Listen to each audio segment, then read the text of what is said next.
Okey, ini adalah kesan gangguan daripada babi hutan.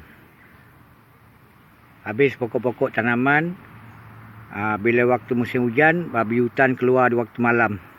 Jadi ini kesan banyak pokok-pokok yang musnah.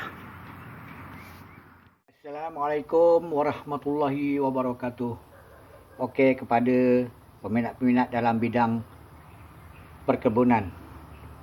Okey, di video saya kali ini saya nak tunjuk cara dan membuat bahan-bahan iaitu penghalau babi hutan.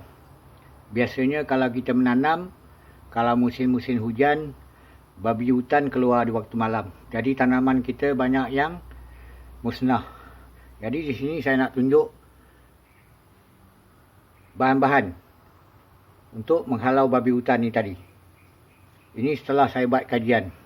Sebelum ni saya ada buat juga, tapi saya tak dapat dia punya bahan-bahan yang sesuai untuk dijadikan bahan penghalau babi ni. Jadi sebelum ni saya gunakan ini. Ini adalah kapur barus. Ini kapur barus. Sebelum ni saya campur bahan lain, tapi tak nampak kesan lah. Saya dah buat dalam seminggu, tak nampak kesan. Tapi hari ini saya dah buat kajian baru dan nampak berkesan. Bukan saja babi hutan, tapi tikus di rumah juga lari. Tak bersarang di rumah. Jadi inilah dua bahan yang saya gunakan. Nampak kesan. Iaitu pertama, ubat gegat. Itu ada tulis ubat gegat, nampak? Tu ubat gegat. Ada jual di toko-toko atau di kedai-kedai runcit. Ini kapur barus. Dengan dua bahan ini saja dapat menghalau babi hutan masuk di waktu malam, mengganggu tanaman kita. Okey, sekarang saya tunjuk cara proses membuatnya. Pertama sekali, sediakan dua bahan ini. Kemudian plastik. Ini plastik terpulang, plastik apa pun boleh, tapi saya gunakan plastik aiskrim.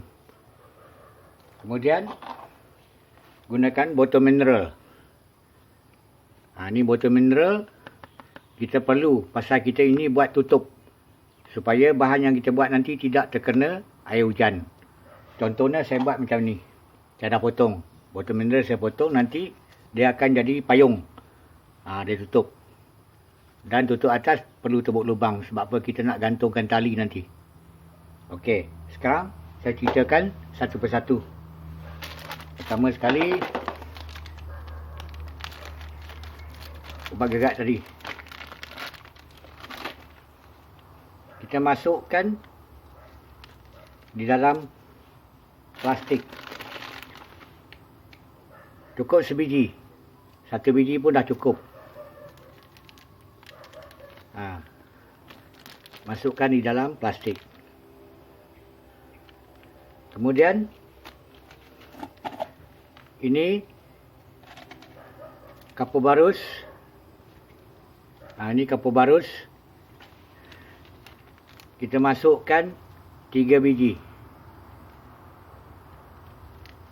3 biji di dalam plastik aiskrim tadi. Lebih boleh. Tapi kita nak jimat, taruh 3 biji. Saya taruh 4 biji. Nak bagi kuat kesan dia. Jadi dah jadi macam itu. Ubat gegat, kapur barus. Dua bahan. Kemudian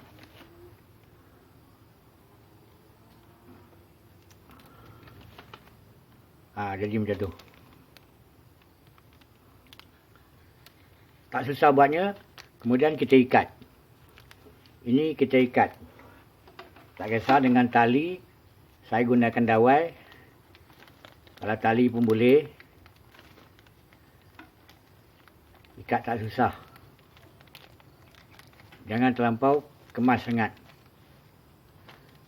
Ini di sini perlu ditebukkan lubang sedikit. Ini potong sikit. Supaya dia dapat mengeluarkan bau. Okey, sekarang dah jadi macam itu. Dah jadi macam tu. Digantung dengan tali ataupun dawai. Saya menggunakan dawai. Kemudian gunakan corong yang kita buat tadi, iaitu daripada botol mineral. Kita masukkan di dalam lubang yang telah kita sediakan.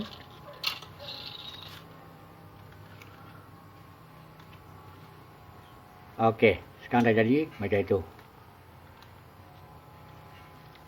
Jadi kalau kita dah ada gunakan payung ini, tutup ini, bermakna lubang ada sini.